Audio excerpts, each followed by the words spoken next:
जय श्री कृष्ण भक्तों, आइए श्रवण करते हैं श्रीमद् भागवत के तृतीय स्कंद के अध्याय 5 और अध्याय 6 का। उद्धव जी से मिलने के पश्चात विदुर स्वर्गलोक की नदी गंगा के उद्गम हरिद्वार पहुँचे, जहाँ विश्व के अगाध विद्वान महामुनि मैत्रेय आसीन थे। भद्रता से ओतप्रोत में पूर्ण तथा अध्यात्म में तुष्ट विदुर ने उनसे पूछा, हे महर्षि, इस संसार का हर व्यक्ति सुख प्राप्त करने के लिए सकाम कर्मों में प्रवृत्त होता है, किंतु उसे न तो तृप्ति मिलती है, न ही उसके दुख में कोई कमी आती है। विपरीत इसके ऐसे कार्यों से उसके दुख में वृद्धि होती है। इसलिए कृपा करके हमें इसके विषय में हमारा मार्गदर्शन करें कि असली सुख के लिए कोई कैसे रहे। हे प्रभो, महान परोपकारी आत्माएं पूर्ण पुरुषोत्तम भगवान की ओर से पृथ्वी पर उन पतित आत्माओं पर अनुकंपा दिखाने के लिए विचरण करती हैं, जो भगवान की अधीनता के विचार मात्र से ही विमुख रहते हैं। इसलिए हे महर्षि, आप मुझे पूर्ण पुरुषोत्तम भगवान की दिव्य भक्ति के विषय में उपदेश दें, जिससे हर एक के हृदय में स्थित भगवान भीतर से परम सत्य विषयक वह ज्ञान प्रदान करने के लिए प्रसन्न हो, जो कि प्राचीन वैदिक सिद्धांतों के रूप में उन लोगों को ही प्रदान किया जाता है जो भक्ति योग द्वारा शुद्ध हो चुके हैं।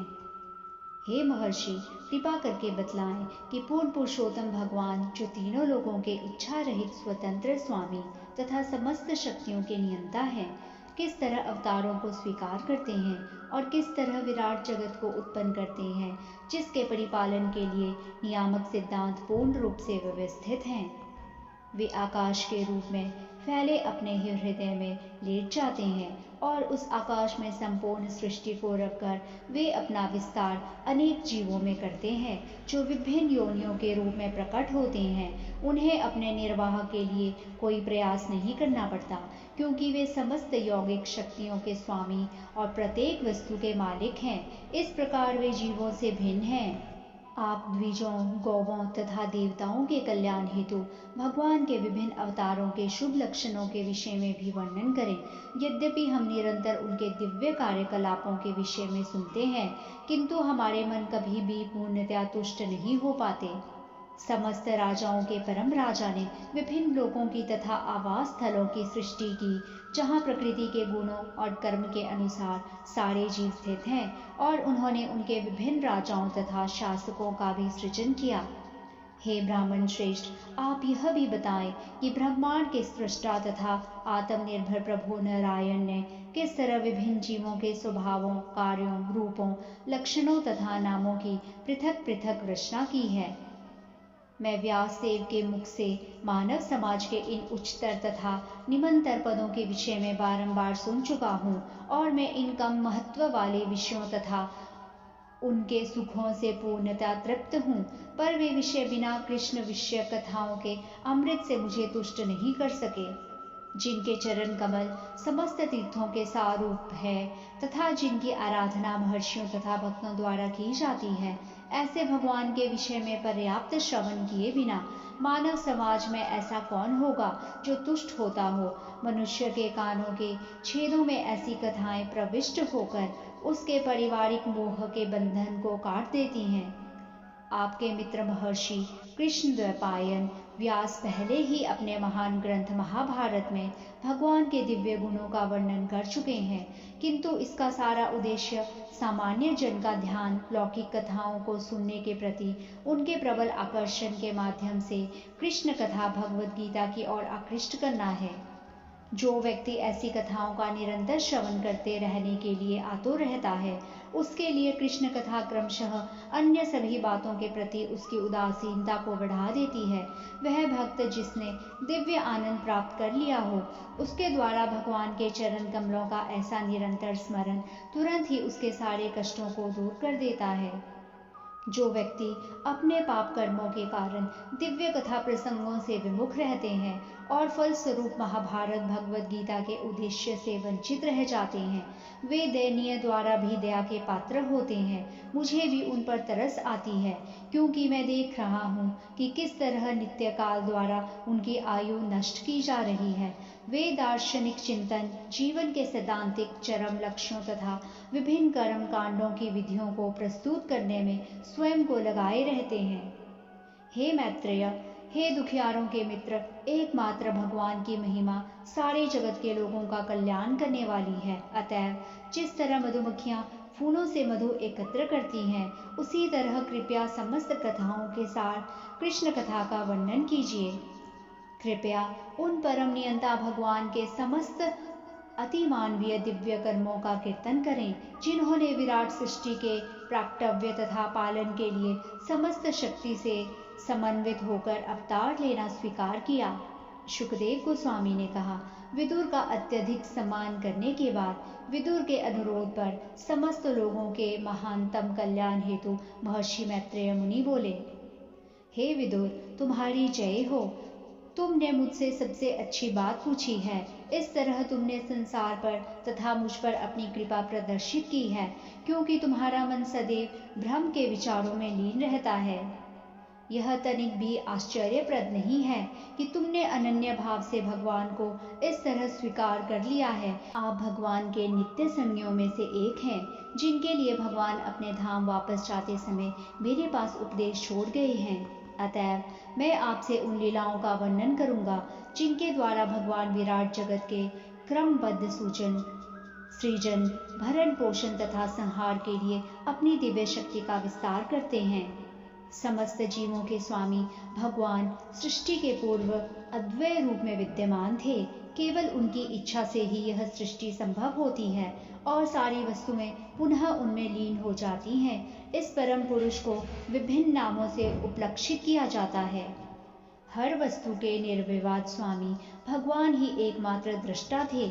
उस समय विराट जगत का अस्तित्व न था, अतः अपने सवांशों तथा भिन्नांशों के बिना वे अपने को अपूर्ण अनुभव कर रहे थे। तब भौतिक शक्ति सुसुप्त थी, जबकि अतरंगा शक्ति व्यक्त थी। हे भद्र पुरुष, आकाश से लेकर पृथ्वी तक के सारे भौतिक तत्वों में जितने सारे निम्न तथा श्रेष्ठ गुण पाए जाते हैं, वे भगवान के दृष्टिपात के अंतिम स्पर्श के कारण होते हैं। वे बहिरंगा शक्ति के अंतर्गत नित्य काल द्वारा देह धारण करते हैं और वे भगवान के अंश हैं, क्योंकि उन्हें ब्रह्मांडीय दायित्वों के विभिन्न कार्य सौंपे गए थे और क्योंकि वे उन्हें संपन्न करने में असमर्थ थे। अतएव उन्होंने भगवान की मनोहारी स्तुतियां इस प्रकार की। देवताओं ने कहा, हे प्रभु, आपके चरण कमल शरणागतों के लिए छाते के समान है, जो संसार के समस्त कष्टों से उनकी रक्षा करते हैं। सारे मुनिगण उस आश्रय के अंतर्गत समस्त भौतिक कष्टों को निकाल फेंकते हैं। अतएव हम आपके चरण कमलों को सादर नमस्कार करते हैं। हे पिता, हे भगवान, इस भौतिक संसार में जीवों को कभी कोई सुख प्राप्त नहीं हो सकता, क्योंकि वे 3 प्रकार के कष्टों से अभिभूत रहते हैं। अतः वे आपके उन चरण कमलों की छाया की शरण ग्रहण करते हैं, जो ज्ञान से पूर्ण है, और इसलिए हम भी उन्हीं की शरण लेते हैं। भगवान के चरण कमल स्वयं ही समस्त तीर्थ स्थलों के आश्रय हैं। निर्मल मन वाले महर्षिगण वेदों रूपी पंखों के सहारे उड़कर सदैव आपके कमल सदृश मुख रूपी घोंसले की खोज करते हैं। आपके चरण कमलों के विषय में केवल उत्सुकता तथा भक्ति पूर्वक श्रवण करने से तथा उसके विषय में हृदय में ध्यान करने से मनुष्य तुरंत ही ज्ञान से प्रकाशित और वैराग्य के बल पर शांत हो जाता है। अतएव हमें आपके चरण कमल रूपी पुण्यालय की शरण ग्रहण करनी चाहिए। हे प्रभु, आप विराट जगत के सृजन, पालन तथा संहार के लिए अवतरित होते हैं, इसलिए हम सभी आपके चरण कमलों की शरण ग्रहण करते हैं, क्योंकि ये चरण आपके भक्तों को सदैव समृद्धि तथा साहस प्रदान करने वाले हैं। हे प्रभु, जो लोग नश्वर शरीर तथा बंधु बांधवों के प्रति अवांछित उत्सुकता के द्वारा पाशबद्ध हैं और जो लोग मेरा तथा मैं के विचारों से बंधे हुए हैं, वे आपके चरण कमलों का दर्शन नहीं कर पाते। यद्यपि आपके चरण कमल उनके अपने ही शरीरों में स्थित होते हैं, किंतु हम आपके चरण कमलों की शरण ग्रहण करें। हे महान परमेश्वर, वे अपराधी व्यक्ति जिनकी अंतःदृष्टि बाह्य भौतिकवादी कार्यकलापों से अत्यधिक प्रभावित हो चुकी होती है, वे आपके चरण कमलों का दर्शन नहीं कर सकते, किंतु आपके शुद्ध भक्त दर्शन कर पाते हैं, क्योंकि उनका एकमात्र उद्देश्य आपके कार्यकलापों का दिव्य भाव से आस्वादन करना होता है। अन्य लोग भी जो कि दिव्य आत्म साक्षात्कार द्वारा शांत हो जाते हैं तथा जिन्होंने प्रबल शक्ति एवं ज्ञान के द्वारा प्रकृति के गुणों पर विजय पा ली है, आप में प्रवेश करते हैं, किंतु उन्हें काफी कष्ट उठाना पड़ता है, जबकि भक्त केवल भक्ति में सेवा संपन्न करता है और उसे ऐसा कोई कष्ट नहीं होता। हे आदि पुरुष, इसलिए हम एकमात्र आपके हैं। यद्यपि हम आपके द्वारा उत्पन्न प्राणी हैं, किंतु हम प्रकृति के 3 गुणों के प्रभाव के अंतर्गत एक के बाद एक जन्म लेते हैं, इसलिए हम अपने कर्म में पृथक पृथक होते हैं। अतएव सृष्टि के बाद हम आपके दिव्य आनंद के हेतु सम्मिलित रूप में कार्य नहीं कर सकते। हे अजन्मा, आप हमें वे मार्ग तथा साधन बताएं जिनके द्वारा हम आपके समस्त भोग्य अन्न तथा वस्तुएं अर्पित कर सकें, जिससे हम तथा इस जगत के अन्य समस्त जीव बिना किसी उत्पात के अपना पालन पोषण कर सकें तथा आपके लिए और अपने लिए आवश्यक वस्तुओं का संग्रह कर सकें। आप समस्त देवताओं तथा उनके विभिन्न कोटियों के आदि साकार संस्थापक हैं, फिर भी आप सबसे प्राचीन हैं और अपरिवर्तित रहते हैं। हे प्रभु, आपका न तो कोई उद्गम है, न ही कोई आपसे श्रेष्ठ है। आपने समस्त जीव रूपी बहिरंगा शक्ति को गर्भित किया है, फिर भी आप स्वयं अजन्मा हैं। कृपया हमें अपना पूर्ण ज्ञान तथा शक्ति प्रदान करें, जिससे हम परिवर्ती सृष्टि के विभिन्न विभागों में आपकी सेवा कर सकें। तब परम शक्तिशाली भगवान ने अपनी बहिरंगा शक्ति देवी काली सहित 23 तत्वों के भीतर प्रवेश किया, क्योंकि वे ही विभिन्न प्रकार के तत्वों को सम्मिलित करती हैं। इस तरह जब भगवान अपनी शक्ति से तत्वों के भीतर प्रविष्ट हो गए, तो सारे जीव प्रबुद्ध होकर विभिन्न कार्यों में उसी तरह लग गए, जिस तरह कोई व्यक्ति निद्रा से जगकर अपने कार्य में लग जाता है। जब परम पुरुष की इच्छा से 23 प्रमुख तत्वों को सक्रिय बना दिया गया, तो भगवान का विराट विश्व रूप शरीर प्रकट हुआ। जैसे ही भगवान ने अपने स्वांश रूप में विश्व के सारे तत्वों में प्रवेश किया, वैसे ही विराट रूप में रूपांतरित हो गए, जिसमें सारे लोग और समस्त जड़ तथा चेतन सृष्टियां टिकी हुई हैं। विराट पुरुष जो हिरण्मय कहलाता है, ब्रह्मांड के जल में 1000 देवी वर्षों तक रहता रहा और सारे जीव उसके साथ शयन करते रहे। विराट रूप में महत तत्व की समग्र शक्ति ने स्वतः अपने को जीवों की चेतना, जीवन की क्रियाशीलता तथा आत्म पहचान के रूप में विभाजित कर लिया, जो 1, 10 तथा 3 में क्रमशः उपविभाजित हो गए हैं।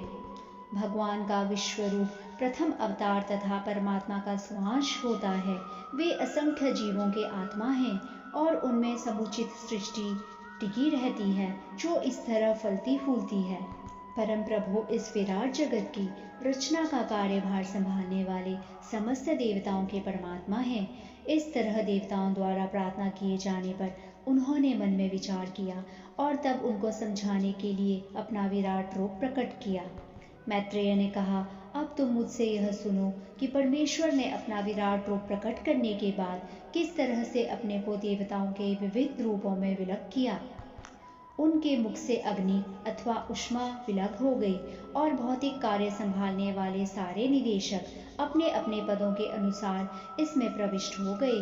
जीव उसी शक्ति से शब्दों के द्वारा अपने को अभिव्यक्त करता है। जब विराट रूप का तालु पृथक प्रकट हुआ, तो लोकों में वायु का निदेशक वरुण उसमें प्रविष्ट हुआ, जिससे जीव को अपनी जीभ से हर वस्तु का स्वाद लेने की सुविधा प्राप्त है। जब भगवान के 2 नथुने पृथक प्रकट हुए, तो दोनों अश्विनी कुमार उनके भीतर अपने अपने पदों पर प्रवेश कर गए। इसके फलस्वरूप जीव हर वस्तु की गंध सूंघ सकते हैं। तत्पश्चात भगवान के विराट रूप की 2 आंखें पृथक हो गई। प्रकाश का निदेशक सूर्य सृष्टि के आंशिक प्रतिनिधित्व के साथ उनमें प्रविष्ट हुआ, जिससे जीव रूपों को देख सकते हैं। जब विराट रूप से त्वचा पृथक हुई, तो वायु का निदेशक देव अनिल आंशिक स्पर्श से प्रविष्ट हुआ, जिससे जीव स्पर्श का अनुभव कर सकते हैं। जब विराट रूप के कान प्रकट हुए तो सभी दिशाओं के नियंत्रक देव श्रवण तत्वों समेत उनमें प्रविष्ट हो गए, जिससे सारे जीव सुनते हैं और ध्वनि का लाभ उठाते हैं। जब चमड़ी की पृथक अभिव्यक्ति हुई तो अपने विविध अंशों समेत संस्पर्श नियंत्रक देव उनमें प्रविष्ट हो गए। इस तरह जीवों को स्पर्श के कारण खुजलाहट तथा प्रसन्नता का अनुभव होता है। फिर विसर्जन मार्ग पृथक हुआ और मित्र नामक निदेशक विसर्जन के आंशिक अंगों समेत उसमें प्रविष्ट हो गया। इस प्रकार जीव अपना मलमूत्र विसर्जन करने में सक्षम है। तत्पश्चात जब विराट रूप के हाथ पृथक हुए तो स्वर्गलोक का शासक इंद्र उनमें प्रविष्ट हुआ और इस तरह से जीव अपनी जीविका हेतु व्यापार चलाने में समर्थ है। तत्पश्चात विराट पुरुष के पांव पृथक रूप से प्रकट हुए और विष्णु नामक देवता भगवान नहीं ने उनमें आंशिक गति के साथ प्रवेश किया। इससे जीव को अपने गंतव्य तक जाने में सहायता मिलती है। जब विराट पुरुष की बुद्धि पृथक रूप से प्रकट हुई तो वेदों के स्वामी ब्रह्मा बुद्धि की आंशिक शक्ति के साथ उसमें प्रविष्ट हुए और इस तरह जीवों द्वारा बुद्धि के ध्येय का अनुभव किया जाता है। इसके बाद विराट रूप का हृदय पृथक रूप से प्रकट हुआ और इसमें चंद्र देवता अपनी आंशिक मानसिक क्रिया समेत प्रवेश कर गया। इस तरह जीव मानसिक चिंतन कर सकता है।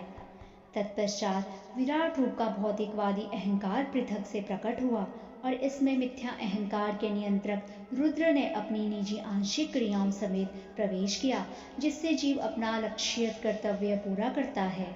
तत्पश्चात जब विराट रूप से उसकी चेतना पृथक होकर प्रकट हुई तो समग्र शक्ति अर्थात महतत्व अपने चेतन अंश समेत प्रविष्ट हुआ। इस तरह जीव विशिष्ट ज्ञान को अवधारण करने में समर्थ होता है। तत्पश्चात विराट रूप के सिर से स्वर्गलोक, उसके पैरों से पृथ्वीलोक तथा उसकी नाभि से आकाश पृथक पृथक प्रकट हुए। इनके भीतर भौतिक प्रकृति के 3 गुणों के रूप में देवता इत्यादि भी प्रकट हुए। देवतागण अति उत्तम गुण सतोगुण के द्वारा योग्य बनकर स्वर्गलोक में अवस्थित रहते हैं, जबकि मनुष्य अपने रजोगुणी स्वभाव के कारण अपने अधीनस्थों की संगति में पृथ्वी पर रहते हैं। जो जीव रुद्र के संगी हैं वे प्रकृति के तीसरे गुण अर्थात तमोगुण में विकास करते हैं। वे पृथ्वी लोकों तथा स्वर्ग लोकों के बीच आकाश में स्थित रहते हैं। तत्पश्चात विराट रूप के मुख से वैदिक ज्ञान प्रकट हुआ। जो लोग इस वैदिक ज्ञान के प्रति उन्मुख होते हैं वे ब्राह्मण कहलाते हैं और वे समाज के सभी वर्णों के स्वाभाविक शिक्षक तथा गुरु हैं। तत्पश्चात विराट रूप की बाहुओं से संरक्षण शक्ति उत्पन्न हुई और ऐसी शक्ति के प्रसंग में समाज का चोर उच्चकों के उत्पातों से रक्षा करने के सिद्धांत का पालन करने से क्षत्रिय भी अस्तित्व में आए। समस्त पुरुषों की जीविका का स्थान अर्थात अन्न का उत्पादन तथा समस्त प्रजा में उसका वितरण भगवान के विराट रूप की जांघों से उत्पन्न किया गया। वे व्यापारी जन जो ऐसे कार्य को संभालते हैं वैश्य कहलाते हैं। तत्पश्चात धार्मिक कार्य पूरा करने के लिए भगवान के पैरों से सेवा प्रकट हुई। पैरों पर शूद्र स्थित होते हैं जो सेवा द्वारा भगवान को तुष्ट करते हैं। ये भिन्न भिन्न समस्त सामाजिक विभाग अपने अपने वृत्तिपरक कर्तव्यों तथा जीवन परिस्थितियों के साथ पूर्ण पुरुषोत्तम भगवान से उत्पन्न होते हैं। इस तरह अबद्ध जीवन तथा आत्म साक्षात्कार के लिए मनुष्य को गुरु के निर्देशानुसार परम प्रभु की पूजा करनी होती है। हे विदुर, आदि कवि ब्रह्मा 1000 दैवी वर्षों तक परिपक्व ध्यान के बाद केवल इतना जान पाए कि भगवान की महिमा अचिंत्य है। पूर्ण पुरुषोत्तम भगवान की आश्चर्यजनक शक्ति जादूगरों को भी मोहग्रस्त करने वाली है। यह निहित शक्ति आत्माराम भगवान तक को अज्ञात है, अतः अन्यों के लिए यह निश्चय ही अज्ञात है। जय श्री कृष्ण भक्तों, यहाँ पर श्रीमद् भागवत के तृतीय स्कंद के अध्याय 5 और अध्याय 6 का समापन होता है।